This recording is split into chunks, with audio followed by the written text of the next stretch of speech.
நான் உன்னோடு கூட இருந்து உன்னை ஆசீர்வதிப்பேனே.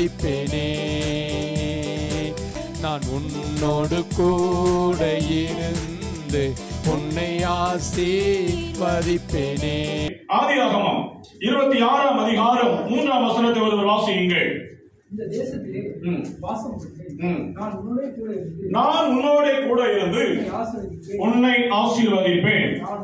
நான் உனக்கும் உன் சந்ததிக்கும் இந்த தேசங்கள் யாவையும் தந்து உன் தகப்பனாகிய ஆபிரகாமுக்கு நான் இட்ட ஆணையை நிறைவேற்றுவேன். இன்னும் நான் தெளிவாய் வாசிக்கிறேன். நான் உன்னோட கூட இருந்து உன்னை ஆசீர்வதிப்பேன். ஆண்டவர் இந்த வருஷத்துல உங்களோடும் என்னோடும் சபையோடும் பேசுகிற ஒரு வார்த்தை, நான் உன்னோடு கூட இருந்து உன்னை ஆசீர்வதிப்பேன். நான் உன் கூட இருப்பேன், கூட சும்மா இருக்க மாட்டேன், உன்னை ஆசீர்வதிக்கிறவராய் கூட இருப்பேன். ஆண்டவர் நம்மை ஆசீர்வதிக்கிறவராய் கூட இருக்கிறார். அநேக இடங்களில் ஆண்டவர் பயப்படாதே, உன்னோடு கூட இருப்பேன், நான் உனக்கு துணை இருப்பேன், நான் உனக்கு பலனும் மகாபெரிய கேடகமாய் இருப்பேன், நான் உன்னை பலப்படுத்துவேன் என்று சொல்லுவார். நான் உன்னோடு கூட இருந்து செய்கிற காரியம் பயங்கரமாக இருக்கும் என்று வேதம் சொல்லுகிறது. ஆண்டவர் நம்மோடு கூட இருக்கிறார். ஆண்டவர் எப்படி இருக்கிறார்? ஆண்டவருடைய வேத வசனம் சொல்லுகிறது, ஆண்டவர் நம்மோடு கூட இருக்கிற பொழுது, ஆண்டவர் ஒரு மனிதனோடு கூட இருக்கிற பொழுது அநேக ஆசீர்வாதங்கள் உண்டு. சாதாரண ஒரு மனுஷனை எடுத்துக்கொள்வோமே, ஒரு நல்ல ஒரு பவர்ஃபுல்லான ஆளு நம்ம கம்பெனில ஒரு மேனேஜரா இருக்கிறாரு அல்லது ஓனருக்கு அடுத்த ஆள் இடத்துல இருக்கிறாரு, அவர் நமக்கு க்ளோஸா இருந்தாருன்னா எவ்வளவு சந்தோஷம். பிரச்சனை வந்தா பாத்துடுவாருப்பா, பிரச்சனை வந்தா பாத்துடுவார், பிரச்சனையே வர பாத்துடுவார். அப்படிலாம் நம்ம எவ்வளவு தைரியமா இருக்கிறோம். இன்னைக்கு ஆண்டவர் சொல்லுகிறார், இந்த 2025ஆம் வருஷத்துல நான் உன்னோடு கூட இருப்பேன், நான் உன் பிள்ளைகளோடு கூட இருப்பேன், நான் உன் குடும்பத்தோடு கூட இருப்பேன், நான் நீ செய்கிற காரியத்தோடு கூட இருப்பேன் என்று சொல்லுகிறார். கூட இருக்கிற ஆண்டவர் என்ன செய்ய போகிறாரா? ஆசீர்வதிப்பேன். அழகான வார்த்தை சொல்லுகிறார், நான் உன்னை ஆசீர்வதிப்பேன். மறுபடியும் ஆண்டவர் சொல்லுகிற வார்த்தை, இந்த 2025ஆம் வருஷத்துல நீ ஆசீர்வதிக்கப்பட்டவனாய் இருப்பாய், நீ ஆசீர்வதிக்கப்படுவாய் என்று கர்த்தர் சொல்லுகிறார். இதுவரையிலும் நம்ம எப்படி நடத்தினார் நமக்கு தெரியல, ஒருவேளை புரியாம இருந்து கொண்டு இருக்கலாம். இன்றைக்கு இந்த ஆண்டவர் சொல்லுகிற வார்த்தை, என்னுடைய ஆசீர்வாதத்தை இந்த ஆண்டில் நீ காண்பாய், இந்த ஆண்டில் நீ காணும்படி நான் செய்வேன் என்று கர்த்தர் சொல்லுகிறார். நம்மை ஆசீர்வதிக்கிற ஒரு தேவன், நம்மை ஆசீர்வதிக்கிற ஆண்டவர். ஆண்டவருடைய ஜனங்களை அவர் ஆசீர்வதிக்கிறார். தேவன் தன்னுடைய ஜனங்களை ஆசீர்வதிக்கிறார். இந்த வசனம் யாருக்கு சொல்லப்படுது பாத்தீங்கன்னா, ஈசாக்கு என்கிற ஒரு தேவ மனிதனுக்கு சொல்லப்படுகிறது. ஆபிரகாமுடைய மகன் ஈசாக். இந்த ஈசாக்கு இடத்துல ஆண்டவர் சொல்லுகிறார், நான் உன்னோடு கூட இருந்து உன்னை ஆசீர்வதிப்பேன். நல்லா கவனித்துக் கொள்ளணும். இந்த ஈசாக்கிற்கு அதற்கு முன்பதாகவே ஆபிரகாமுடைய சொத்துக்கள் எல்லாம் இருக்கிறது. பழைய காலத்துல பழைய நாட்கள் எல்லாம் அவருக்கு சொத்துக்கள் என்றால் ஆடுகள், மாடுகள், ஒட்டகங்கள், மிருகங்கள், வேலைக்காரர்கள் அநேகமாக இருக்கிறார்கள். ஆபிரகாம் அப்படி நல்ல ஒரு செல்வந்தனாக இருந்தார். அவருடைய ஆசீர்வாதங்கள் எல்லாம் இவனோடு கூட வருகிறது. ஆனா ஆண்டவர் மறுபடியும் அவனை பார்த்து சொல்றாரு, நான் கூட இருந்து உன்னை ஆசீர்வதிப்பேன்ப்பா. இன்னும் வேதத்தை தெளிவாய் பார்ப்பீர்கள் என்று சொன்னால், இந்த வசனம் சொல்லப்பட்ட ஒரு காலம், முதல் வசனம் சொல்லுகிறது, ஒரு பஞ்ச காலம் வந்தது. பஞ்ச காலம், தேசத்திலே பஞ்சம், தேசத்திலே பஞ்சம் அதிகமாக இருந்த நாட்களிலே ஆண்டவர் அவனை பார்த்து சொல்லுகிறார், நான் உன்னோடு கூட இருந்து உன்னை ஆசீர்வதிப்பேன். நல்ல செழிப்பா இருக்கிற நேரத்தில் நான் ஆசீர்வதிப்பேன் சொன்னா அது சாதாரண ஒரு வார்த்தை. தேசத்துல பஞ்சம், அந்த தேசத்துல வாழ முடியாதபடி ஓடிக்கொண்டு இருக்கிறார்கள். ஆண்டவர் சொல்றாரு, இது பஞ்ச காலத்துல இருக்கிற நாட்கள் தான், நீ வேதனைக்குள்ள இருக்கிற நாட்கள் தான். இந்த நாட்களிலே நான் உன்னை ஆசீர்வதிக்க போகிறேன், நான் உன்னோடு கூட இருந்து உன்னை ஆசீர்வதிப்பேன். பஞ்ச காலத்துல ஆசீர்வதிக்கிறவர். இந்த வருஷம் போன வருஷத்துடைய கடைசி நேரத்துல கண்ணீரோடு நின்று கொண்டு இருந்திருக்கலாம், கஷ்டத்தோடு நின்று கொண்டு இருந்திருக்கலாம், பாடுகளோடும் உபத்திரவத்தோடும் கடன் பிரச்சனையின் நெருக்கத்தில் நீ வாழ்ந்து கொண்டு நின்று இருக்கலாம். அது ஒரு பஞ்ச காலம் இருந்திருக்கலாம். இந்த பஞ்ச காலத்துல கர்த்தர் சொல்ற வார்த்தை, நான் உன்னோடு கூட இருந்து உன்னை ஆசீர்வதிப்பேன், உன் கூட இருந்து ஆசீர்வதிப்பேன். ஏதோ ஒரு பஞ்சம் அப்படி இருதயத்தை உடைத்து இருக்கிறது. இருக்கிறத விட ஓடி போயிடலாமா கூட நினைக்கலாம்.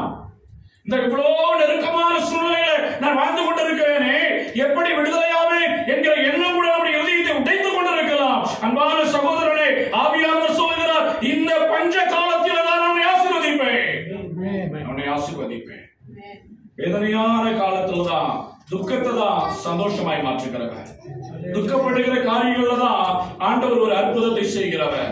ஆமென். உடைய வேதனைகள் நீங்கும்படியாய் கர்த்தர் உனக்கு ஒரு காரியத்தை செய்வார். இந்த ஆண்டில உன் வேதனைகள் நீங்கும்படியாய் உன் தேவனாகிய கர்த்தர் உனக்கு ஒரு அற்புதத்தை செய்ய போகிறார். அது ஆசீர்வாதமாய் உனக்கு வெளிப்படும். கர்த்தருடைய ஆசீர்வாதம். இந்த வேதம் சொல்லுகிறது, இந்த காரியம் எங்க நடக்குது? அந்நிய தேசத்துல, பெலிஸ்தருடைய தேசத்துல, அந்த தேசத்துல நடக்கிறது. சொந்த தேசத்துல அல்ல, அந்நிய தேசத்துல போய் இருக்கிறான். கேதாரூரிலே வாசம் பண்ணினான் என்று வேதம் சொல்லுகிறது. அது ஒரு அந்நிய தேசம். அந்நிய தேசத்துல வைத்து நம்மை ஆசீர்வதிக்கிறது. ஆமென், அல்லேலூயா. சொந்த தேசத்துல போய் ஆசீர்வதிக்கப்படும் நீங்க சொல்லிக் கொண்டிருக்க வேண்டிய அவசியம் இல்லை. இந்த அந்நிய தேசத்துல இந்த ஆண்டில கர்த்தர் உங்களை ஆசீர்வதிப்பார். அப்படிதான் வேதம் சொல்லுகிறது. ஈசாக்கை அமிதமாய் நடத்தினார், ஈசாக்கை ஆசீர்வதித்தார் என்று வேதம் சொல்லுகிறது. சரி, ஒரு மனிதரை கர்த்தர் ஆசீர்வதிச்சா என்ன நடக்கும்? இந்த உலக பிரகாரம் மனிதர்கள் ஆசீர்வாதமா இல்லையா? நம்பர் 1 பணக்காரர், நம்பர் 2 பணக்காரர் இந்தியாவெல்லாம் பாத்தீங்கன்னா யாருமே கிறிஸ்தவம் இல்ல. ஆனா அவன் ஐஸ்வர்யவானா இல்லையா? அவன் பணக்காரனா இல்லையா? அந்த மனிதர்களை ஆசீர்வதிப்பதற்கும் ஆண்டவருடைய ஆசீர்வாதத்திற்கு வித்தியாசம் உண்டு. ஆமென், அல்லேலூயா. அதுதான் நம்ம தேவனுடைய பிள்ளைகளுக்குள்ள ஒரு பெரிய பாக்கியமே. உலக பிரகாரமான மனுஷன் ஆசீர்வாதமா தான் இருக்கிறாங்க. நம்ம வேலை பார்க்கிற இடத்துல ஓனர் கூட இயேசு கிறிஸ்து அறியாத மனுஷனா கூட இருக்கலாம். ஆனா கர்த்தர் சொல்லுகிற காரியம், நான் உன்னை ஆசீர்வதிக்கும் போது உனக்கு என்ன நடக்கும்? வேதத்துல வாசித்து பாருங்கள். 26ஆம் அதிகாரம் 12ஆம் வசனத்துல, ஆதியாகமம் 22:12 ஈசாக்கு அந்த தேசத்தில் விதை விதைத்தான், கர்த்தர் அவனை ஆசீர்வதித்தபடியினால் வருஷத்தில் 100 மடங்கு பலன் அடைந்தான். கர்த்தருக்கு நன்றி சொல்லுவோமா? அல்லேலூயா.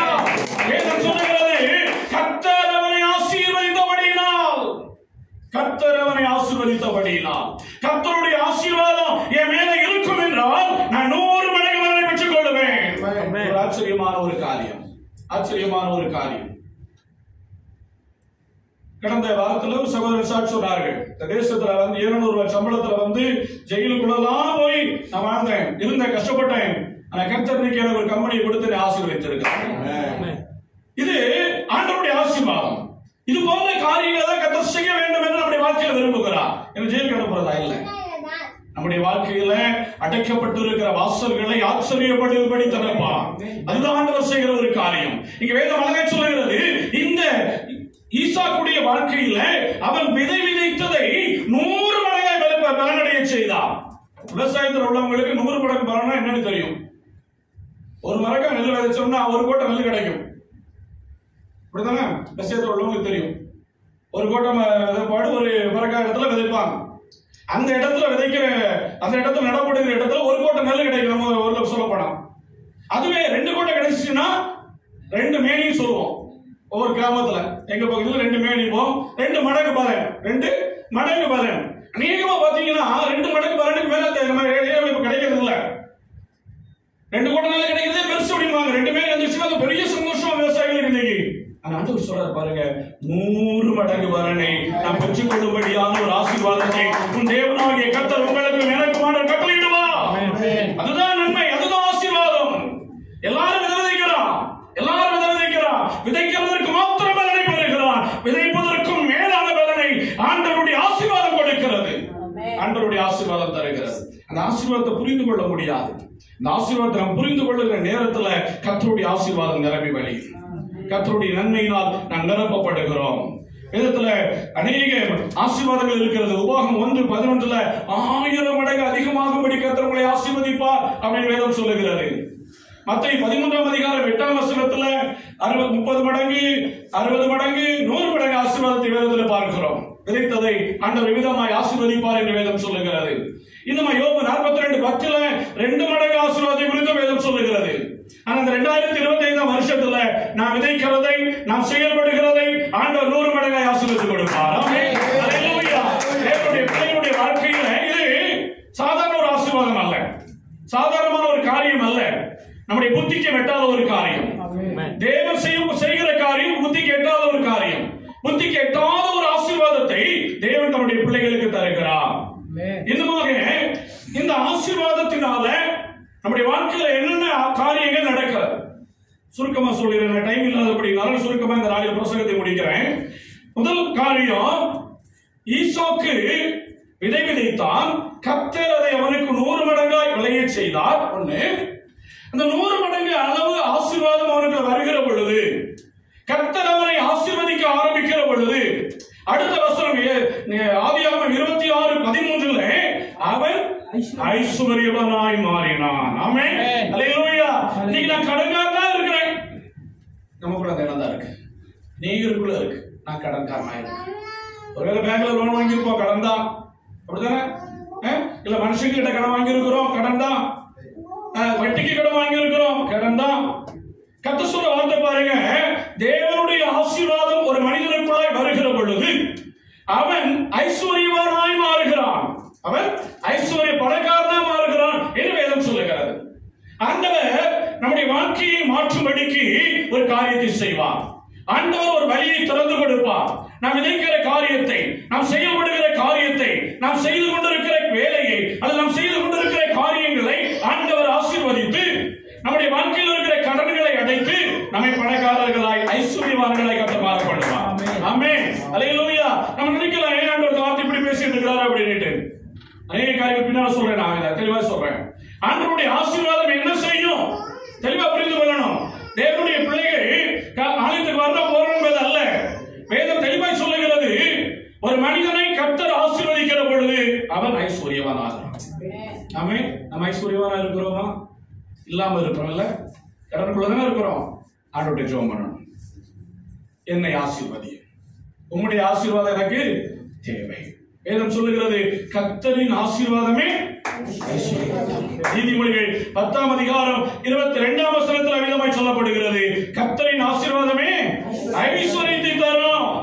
ஆண்டவருடைய ஆசீர்வாதம், ஆண்டவரே என்னை ஆசீர்வதியும், என் பிள்ளையை ஆசீர்வதியும், என் குடும்பத்தை ஆசீர்வதியும், என் தொழிலை ஆசீர்வதியும். ஆண்டவர்கிட்ட கேட்கணும். நாம் ஆசீர்வதிக்கப்பட்டவர்களாய் மாற வேண்டும். நீங்களும் சரி, நானும் சரி, நம்முடைய குடும்பங்கள், நம்முடைய பிள்ளைகள் ஆசீர்வதிக்கப்பட்டவர்கள். தேவனால் ஆசீர்வதிக்கப்பட்டவர் தேவனுடைய பிள்ளைகள் நாம். ஆனா அந்த ஆசீர்வாதத்தை நாம் இன்னும் சுதந்திரித்துக் கொள்ளவில்லை. அந்த ஆசீர்வாதத்துக்கு எதிர்மாறான காரியங்களே நம்முடைய வாழ்க்கையில தொடர்ந்து வந்து கொண்டே இருக்கிறது. கடனுக்கு மேல கடன், ஒரு கடனை அடைக்க அடுத்த கடன். கர்த்தர் ஒரு அற்புதத்தை செய்ய வேண்டும். கர்த்தர் என்னை ஆசீர்வதிக்க வேண்டும். கர்த்தாவே என்னை ஆசீர்வதியும் ஆண்டவரே. உங்களுடைய ஆசீர்வாதத்தினால், கர்த்தரின் ஆசீர்வாதம் நல்லா கவனித்துக் கொள்ளுங்க. கர்த்தரின் ஆசீர்வாதம் எனக்கு தேவை. தேவனுடைய ஆசீர்வாதம் எனக்கு தேவை. ஆண்டவருடைய ஆசீர்வாதத்தை நீங்களும் நானும் பெற்றுக் கொள்ளுகிற பொழுது நாம் ஐஸ்வர்யவான்களாய் மாறுகிறோம். இரண்டாவது வேதத்தில் சொல்லப்படுகிறது, அந்த ஈசாக்கு ஐஸ்வர்யவானாகி வர வர விருத்தி அடைந்தான். அந்த லிமிட்ல நிக்கல, அது நான் ஸ்டாப் போய்கிட்டே இருக்குது. அந்த ஐஸ்வர்யம் வர வர பெருகுகிறது, வர வர பெருகுகிறது. அவன் வர வர மேலும் மேலும் பணக்காரனாய் மாறுகிறான். நம்முடைய வாழ்க்கையில தேவன் என்னை ஆசீர்வதிக்கிற பொழுது நான் வர வர விருத்தி அடைகிற ஒரு அனுபவத்திற்குள்ள வரணும். வர வர நான் விருத்தி அடைய வேண்டும். அந்த விருத்தி அடைகிற ஒரு அனுபவத்தை கர்த்தரின் ஆசீர்வாதம் செய்கிறது. வேதத்தில் நீ வாசிப்பீர்கள், 2 நாளாகமம் 17ஆம் அதிகாரம் 12ஆம் வசனத்தில் யோசபாத் வர வர மிகவும் பெரியவனானான் என்று வேதம் சொல்லுகிறது. வர வர மிகவும், ஒரு ராஜாவை குறித்து வேதம் சொல்லுகிறது. மிக பெரியவனான என்ன அர்த்தம்? அநேக ராஜ்யங்களுக்குள்ள அவன் தன்னை இணைத்துக் கொள்ளுகிறான், தன்னை இழுத்துக் கொள்ளுகிறான். அவன் பெரியவனாய் மாறுகிறான். 2 சாமுவேல் 5ஆம் அதிகாரம் 10ஆம் வசனத்தில் தாவீது நாளுக்கு நாள் விருத்தி அடைந்தான் என்று வேதம் சொல்லுகிறது. இந்த விருத்தி அடைகிற ஒரு அனுபவம் உலக பிரகாரமான ஆசீர்வாதமாகவும் இருக்க வேண்டும், ஆவிக்குரிய ஆசீர்வாதமாகவும் இருக்க வேண்டும். நல்லா புரிந்து கொள்ளுங்க. கிறிஸ்தவர்கள், தேவனுடைய பிள்ளைகள் ஆலயத்திற்கு ஒழுங்கா போகிறேன், அதுதான் என் வாழ்க்கை நினைக்க கூடாது. அந்த ஆவிக்குரிய வாழ்க்கையில ஒரு ஆசீர்வாதம் நமக்கு வரணும். அந்த ஆவிக்குரிய வாழ்க்கையில, ஆவிக்குரிய அனுபவத்தில நாளுக்கு நாள் விருத்தி அடைய வேண்டும். இந்த வருஷம் நம்ம ஜெபம் பண்ண, ஆண்டவரே என்னுடைய ஆவிக்குரிய வாழ்க்கை நாளுக்கு நாள் விருத்தி அடையணும். ஆமென். அல்லேலூயா. நல்லா புரிந்து கொள்ளுங்க. உலக பிரகாரமாக ஆசீர்வாதத்துக்காக மாத்திரம் நீங்கள் ஆண்டவரை தேடினால் உங்களை போல பரிதபிக்கப்பட்டவர்கள் ஒருவரும் இருக்க முடியாது. நல்லா தெளிவா புரிந்து கொள்ளணும். தேவன் நம்மை அழைத்திருப்பது ஆண்டவர் அண்டையிலே நெருங்குவதற்காக, அதற்காக நான் ஆசீர்வதிக்கிறார், உலக பிரகாரமாய் ஆசீர்வதிக்கிறார். ஆனால் தேவனோடு உள்ள உறவிலே நாம் நாளுக்கு நாள் விருத்தி அடையும்படி இந்த நாளில் ஒரு தீர்மானத்தை எடுத்துக் கொள்ள வேண்டும். வேதத்தை வாசிப்பதிலே நான் நாளுக்கு நாள் விருத்தி அடைய வேண்டும். நான் ஜெபிப்பதிலே நாளுக்கு நாள் விருத்தி அடைய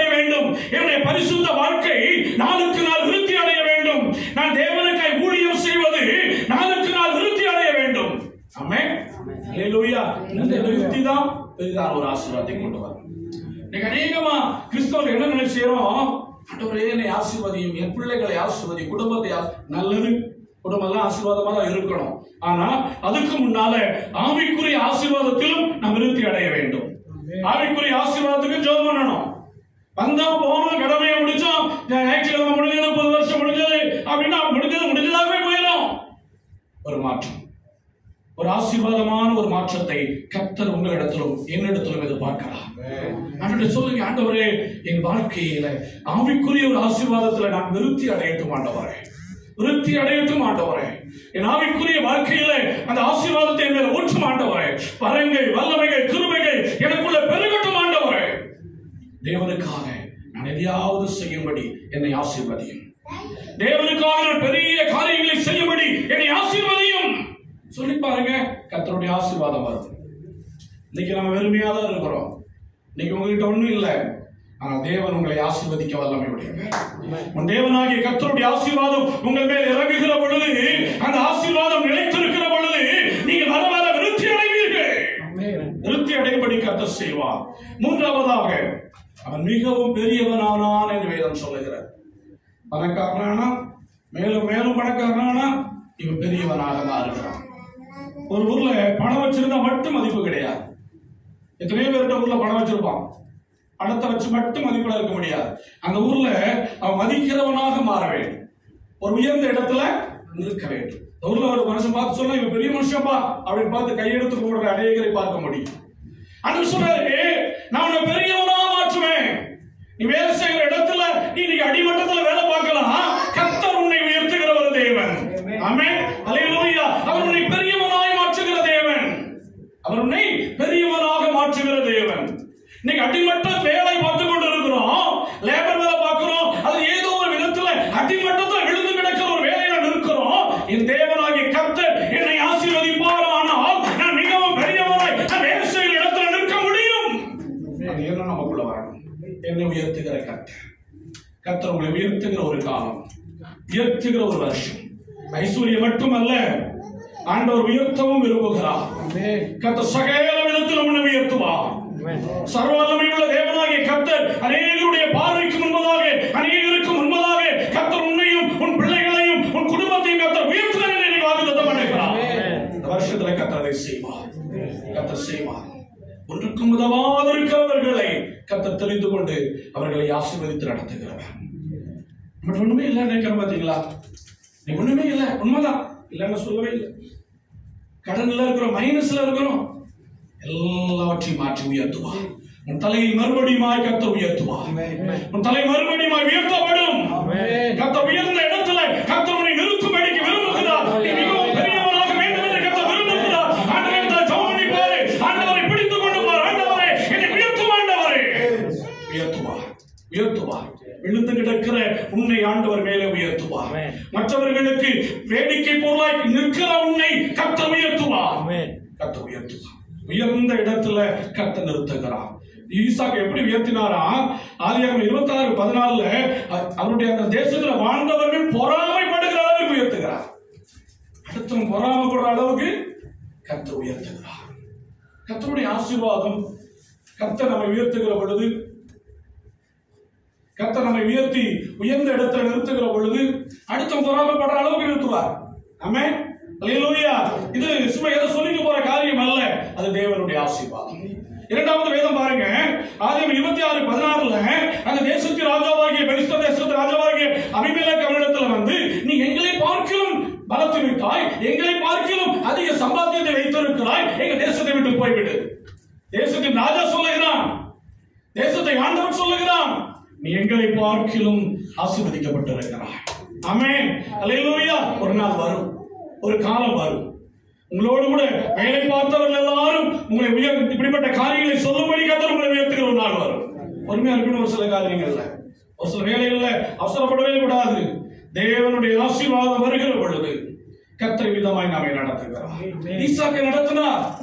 ஈசாக்கு அவ்வளவு பெரிய ஆளா மாறிட்டான். ராஜாவே நீங்க இருக்கா, நீங்க இருந்தா என்னோட பெரிய ஆளாயிருவேன் போய் சொல்ற அளவுக்கு கர்த்தருடைய ஆசீர்வாதம் அவன் மேல் இருந்தது.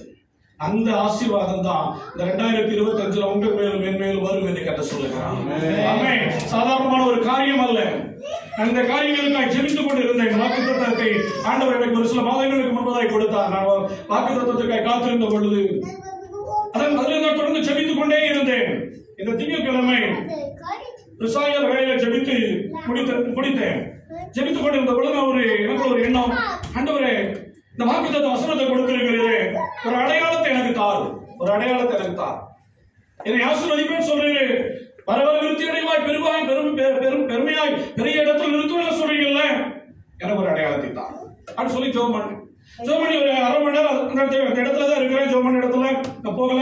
திடீர்னு சொல்லி என்னுடைய மனைவி இந்த மீன் தொட்டி இருக்கிற இடத்துக்கு வந்து பார்த்தா ஒரு மீன் குட்டி போட்டுச்சு. மீன் குட்டி தான் போடும், அப்படிதான் குட்டி போட்டுருக்கு. எங்களுக்கு நான் ஒரு 4-5 மாசமா ஒரு 3 மீன் வளர்த்தோம். 3 பெண் மீன், ஒரு ஆண் மீன்.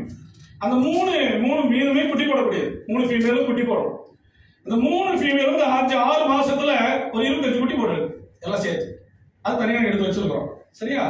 இப்போ நான் இந்த ஜெபம் பண்ணி முடிச்சிட்டு ஒரு அடையாளத்துக்காக காத்திருந்து உட்கார்ந்துருக்கிறேன். அவ்வளவுதான். இது அந்த நேரம் பார்த்து குட்டி போடுது. இது அந்த நேரம் பார்த்து குட்டி போட்டுருக்கு. என்னுடைய மனைவி வந்து பார்த்தது ஒரே ஆச்சரியம், ஒரே சவுண்ட் போட்டேன். ஏன்னா அது 50 குட்டிக்கு மேல போட்டிருக்குது. அல்லேலூயா. 6 மாசமா 3 ஃபீமேல் எத்தனை சேர்த்து போட்டிருக்கு? 28 தான் போட்டிருக்கு.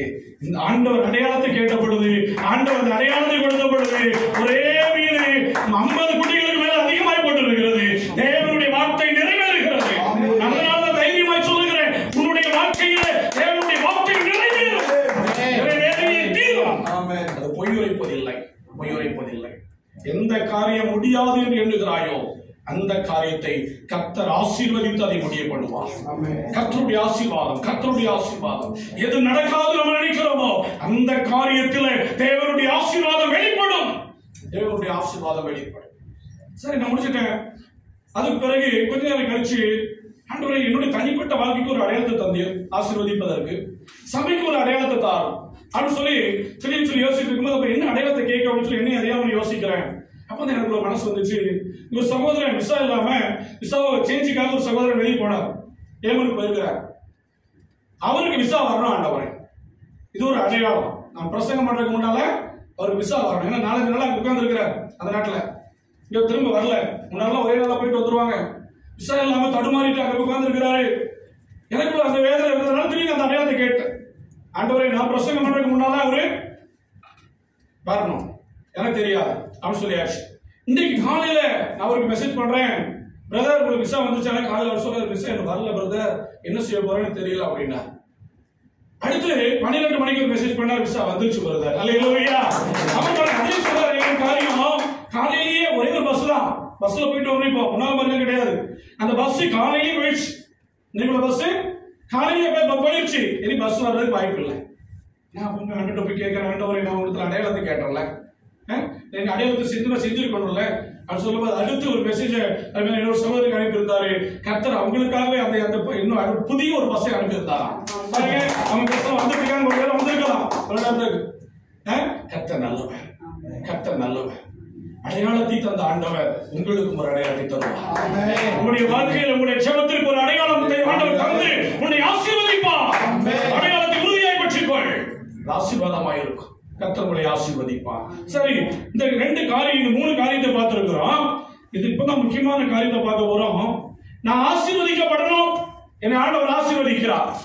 ஊழியக்காரர் சொல்லிட்டாரு, ஊழியக்காரர் மூலமா ஆண்டவர் சொல்லியிருக்காரு, சொல்லுங்க, நான் உன்னை ஆசீர்வதித்து, சரி நான் உன்னோடு கூட இருந்து உன்னை ஆசீர்வதிப்பேன் அப்படிதான் சொல்லியிருக்காரு. அப்ப இது நடக்கணும்ல, நடக்காம போன யார் மேல பழி? ஊழியக்காரர் பிரசங்கம் பண்ண சரியில்லை, அப்படித்தானே? நல்ல கவனித்துள்ள முக்கியமான ஒரு நேரம் சுருக்கமா முடிக்கிறேன். என்னாகும் 22ஆம் அதிகாரம் 12ஆம் வசனத்துல அங்க வேதத்துல பிள்ளையாருடைய தீர்க்கதரிசியிடத்துல ஆண்டவர் சொல்லுகிறார், இவர்கள் என்னுடைய ஜனம், இவர்கள் என்னுடைய ஜனம், இவர்கள் தேவனால் ஆசீர்வதிக்கப்பட்டவர்கள். தன்னுடைய இஸ்ரவேல் ஜனங்களை குறித்து ஒரு தீர்க்கதரிசியிடத்தில் ஆண்டவர் சொல்லுகிறார், இவர்கள் சபிக்கப்பட்டவர்கள் அல்ல, சபிக்க முடியாதவர்களை, இவர்கள் தேவனால் ஆசீர்வதிக்கப்பட்டவர்கள். யாரு? தேவனுடைய ஜனங்களை குறித்து ஆண்டவர் சொல்லுகிறார்.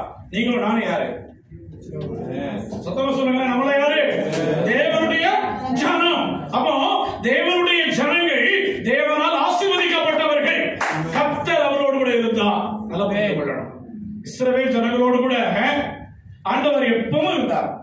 பகலில மேக ஸ்தம்பம், இரவில அக்னி ஸ்தம்பத்தில் கூட இருந்தார். அவர்களை விட்டு விலகவே இல்லை. வேதம் நல்லா சொல்லுகிறது. நல்லா கவனித்துக் கொள்ளணும். நீங்களும் நானும் தேவ ஜனங்கள் என்பதில் சந்தேகமே இல்லை.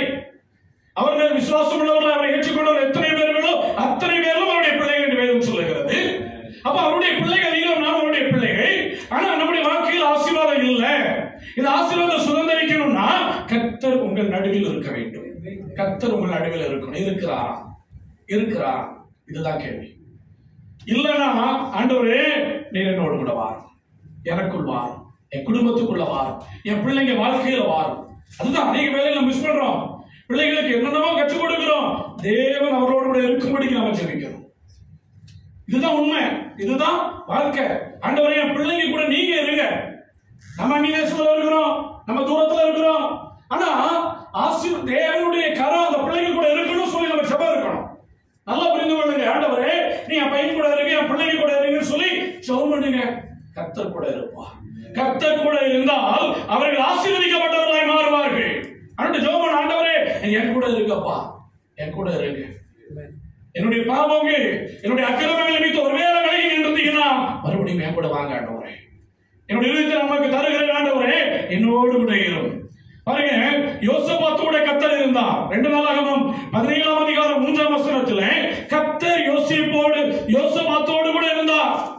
1 சாமுவேல் 5ஆம் அதிகாரம் 10ஆம் வசனத்துல தாவீதோடு கூட கர்த்தர் இருந்தார்.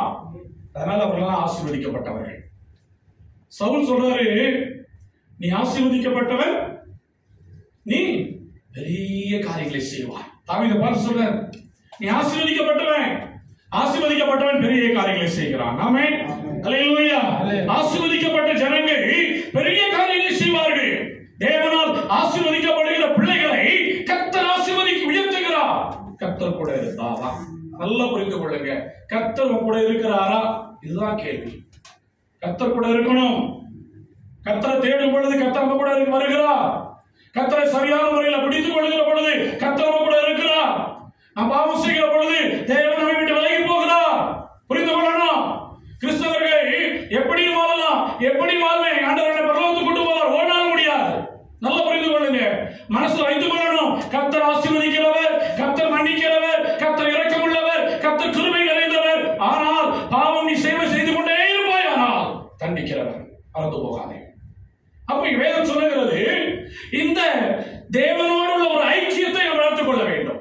ஐக்கியம் தேவை, நமக்குள்ள ஐக்கியம் தேவை. தேவனோடு உள்ள ஐக்கியம். ஊழியக்காரர்கள் அதிகமா ஐக்கியம் வச்சுக்கிட்டாதீங்க, அது நல்லது கிடையாது. என்ன பாஸ்டர் இப்படி சொல்றீங்க அப்படின்னு நினைக்கிறீங்களா? அதுதான் உண்மை, அதுதான் உண்மை. ஏன்னா ஊழியக்காரர்களை பார்த்து நம்ம விழுந்து போயிடுவோம். நான் எனக்கு என்ன பத்தி எனக்கு நல்லா தெரியும். ஆமென், ஆமென் சொல்லுங்கப்பா. ஆமென், ஆமென், இதுதான் உண்மை. நல்லா புரிந்து கொள்ளுங்க.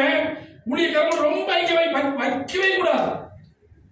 ரொம்ப ஐக்கியத்தை வச்சீங்கன்னா ஒரு நாள் விழுந்து போயிருவீங்க. தெளிவா சொல்றேன். ஐக்கியம் வைக்கணும். பாஸ்டர்களை மரியாதை வச்சுக்கணும், மதிப்பு வச்சுக்கணும், நடந்து கொடுக்கணும். அவங்களுக்கு ஏதாவது தேவைப்படுச்சுன்னா தேவையெல்லாம் செய்யணும். நல்லது, நான் சொல்ல வேண்டாம்னு சொல்லல. ஆனா அவர்களோடு கூட உள்ள உறவுல அதிக ஐக்கியத்தை யாரும் வைக்காதீங்க. அது உங்களுக்கு ஆசீர்வாதம் அல்ல. தேவனோடு உள்ள ஐக்கியம், தேவனோடு உள்ள ஐக்கியம். இன்னைக்கு அநேக கிறிஸ்தவர்கள் தவறி போவதற்கு காரணமே தேவனோடு உள்ள ஐக்கியம் குறைவா இருக்கும். ஊழியக்காரரோட ஐக்கியத்தை அதிகமா வச்சிருப்போம். எப்படி ஆண்டவரை ஆசீர்வதிக்க முடியும்? நல்லா புரிந்து கொண்டு பாருங்க. கர்த்தர் விரும்பவே இல்லையே. கர்த்தர் இப்படி எல்லாம் சொல்லலையே. நீ என் கூட ஐக்கியமா இருந்தா சொல்றாரு, நான் தான் உன் கூட இருக்கணும். ஆண்டவர் விரும்புகிறா. கடவுள் தான் உன் கூட இருக்கணும். ஊழியக்காரன், ஐயோ இந்த பாஸ்டர் எப்படி ரொம்ப ஐக்கியமா இருக்கிறார், பாஸ்டர் நம்ம ஃப்ரெண்டு, ஆசீர்வாதம் வந்துருமாப்பா? வராது. ஜெபம் பண்ணலாம், ஜெபம் பண்ணும். நான் என்னை நேசிக்கிறவர்கள், என்ன பாசம் வைத்து இருக்கிறவர்களுக்காக அதிகமாக ஜெபம் பண்றேன். இல்லை நான் சொல்றேன், சபைக்காக ஜெபம் பண்றேன். ஆனா எனக்கு அது ₹1 சின்ன ஆரம்பத்துலாம் பாத்தீங்கன்னா கிராமத்துக்கு போகும்போது சாப்பாடு கொடுப்பாங்க. 10-15 பேர் கிராமத்துக்கு குறித்து போவோம். சாப்பாடு போடுவோம். வாரந்தோறும் சாப்பாடு போடுற குடும்பம்லாம் இருக்கு. இன்னைக்கு அந்த குடும்பத்தை நினைக்கிறேன். நினைச்சிட்டோம்னா ஆண்டவர் அந்த குடும்பத்தை ஆசீர்வதின்னு சொல்றேன். ஏன்னா நான் நன்றி மறக்க கூடாது. ஊழியக்காரர் நன்றி மறக்கூடாதுல்ல. ஆனா மறுபடியும் நான் சொல்றேன், இந்த தேவனோடு உள்ள ஐக்கியத்தை தடுக்கிற காரியத்தை விட்டு விலகு. கர்த்தர் உன் கூட இருப்பா. கர்த்தர் உன்னோடு கூட இருப்பா. கர்த்தர் உன்னை ஆசீர்வதிப்பா. அந்த ஐக்கியத்தை வளர்த்துக் கொள்ளணும். ஜெபம் பண்ணுங்க, வேதத்தை வாசிங்க, வேதத்தை வாசிங்க. நம்ம சபையில 10-15 பைபிள்களை கொடுத்துருக்கோம் 6 மாசத்துல. ஆமென். அநேக பைபிள்களை கொடுக்கிறோம், கொடுத்து கொண்டே இருப்போம். ஊருக்கு போயிருக்கவங்க பைபிள் வாங்கிட்டு வரேன்னு சொல்றேன். நான் போகும்போதெல்லாம் பைபிள் வாங்கிட்டு வரேன். அப்ப நான் எதுக்கு சொல்றேன் அப்படின்னா, நமக்குள்ள உள்ள ஐக்கியம் தேவனோடு இருக்கும் பொழுது தேவன் நம்மோடு கூட இருப்பார். நம்ம பாவம் செய்யும் பொழுது பாவத்தை விட்டு வழிவிலக செய்வார். ஆண்டவர் பாவம் செய்யாத சொல்லுவார், பாவத்திற்கு மன்னிப்பை கொடுப்பார். தேவனை விட்டு விலகுகிற காரியங்களை விட்டு நம்ம விலகி விட்டு தேவனோடு உள்ள ஐக்கியத்தில் உறுதியா பிடித்துக் கொள்ளணும். இந்த வருஷம் அதெல்லாம் செய்ய போறோம். ஆமென். அல்லேலூயா. சபையில நம்ம செய்ய போது, ஆண்டவரே எனக்கும் உமக்கும் இடையில ஒரு உறவு இருக்கணும். ஆண்டவரே அந்த உறவு நீ என் கூட இருக்க உறவா இருக்கணும். ஆமென். தூரத்தில் உள்ள உறவு அல்ல, தூரத்தில் உள்ள உறவு அல்ல, நீ என்னோட ஐக்கியப்பட்டு இருக்கிற உறவு. அந்த ஐக்கியம் உன்னை ஆசீர்வாதத்துக்கு நேராக நடத்தும். அப்பொழுது கர்த்தர் சொல்லுவார், நான் உன் கூட இருக்கிறேன், உன்னை ஆசீர்வதிப்பேன். அந்த ஆசீர்வாதத்தை ஒரு சக்தி தடுக்க முடியாது. ஆமென் சொல்லுங்க. அல்லேலூயா. உன்னுடைய ஆசீர்வாதத்தை, உன்னுடைய நன்மைகளை தேவன் உன்னோடு கூட இருந்தால் ஒருவனும் மறைத்துக் கொள்ள முடியாது. உன்னுடைய ஆசீர்வாதம் வரும், தடுக்கவே முடியாது. ஆண்டவர்ட்ட உன்னுடைய குறைகளை சொல்லு. வேதத்தை வாசிங்க. கொடுக்கப்பட்டிருக்கிற வேதத்தை வாசி. வேதத்தை வாசிங்க. ஜெபம் பண்ணுங்க. ஒவ்வொரு நாளும் ஜெபம் பண்ணுங்க. ஒவ்வொரு நாளும் ஜெபம் பண்ணுங்க. ஆண்டவருடைய ஆலயத்துக்கு போங்க. கொடுக்கப்பட்ட நேரங்கள் ஆண்டவருடைய ஆலயத்தை தேடி போங்க. அதான் பணத்தை சொன்னேன். 52 வாரத்திலையும் ஞாயிற்றுக்கிழமை ஓய்வு நாள்ல அட்டன் பண்ணணும். சர்ச்சில் அட்டன் பண்ணணும். ஆண்டவரே எனக்கு கிருபை தாரும் சொல்லி ஜெபம் பண்ணுங்க. கர்த்தரோடு உள்ள ஐக்கியம் இன்னும் பெருகணும். நமக்குள்ள தனிப்பட்ட உறவுல தேவனோடு நம்ம வளரணும். அந்த விருத்தி அடைகிற ஒரு அனுபவம் உங்களை ஆசீர்வாதத்துக்கு நேராய் நடத்தும். ஆசீர்வாதத்துக்கு நேராய் நடத்தும். மனுஷனை நம்புவதை விட்டுவிடு, என்னப்படுவதற்கு அவன் ஏமாத்திரம் ஏதோ சொல்லுகிறார். எந்த மனுஷனும் உதவி செய்வான்னு நினைக்காதீங்க. கர்த்தர் எனக்கு உதவி செய்வார். கர்த்தர் எனக்கு கூட இருந்து உதவி செய்வார். வேலையில்லாத இருக்கிற சகோதரனே, சகோதரியே, கர்த்தர் சொல்லுகிற வார்த்தை, நான் உனக்கு வேலை தருகிறவன், என்னை மாத்திரம் நீ சார்ந்து கொள், என்னை மாத்திரம் நீ சார்ந்து கொள். இந்த புதிய வருஷத்துல உனக்கு வேலையை கர்த்தர் கொடுத்து உன்னை ஆசீர்வதித்து நிறுத்துவார். தேவனுடைய வார்த்தை, தேவனுடைய வார்த்தை. அடைக்கப்பட்டிருக்கிற வாசல்களை ஆண்டவர் உனக்கு திறப்பார். தேவனை மாத்திரம் நீ சார்ந்திரு. தேவனை உயர்த்தும்படிக்கு கர்த்தர் திட்டம் கொண்டார். கர்த்தர் உயர்த்துவார். அவர்களை இருப்போம். தேவனுடைய சம்பந்தத்தை ஜெபிக்கும்படியாய் ஒரு 5 நிமிடம் ஜெபித்து விட்டு அதன் பிறகு நாம் மற்ற காரியங்களுக்குள்ள கடந்து போக போகிறோம். எல்லாரும் கண்களை மூடி நாம் ஜெபிக்க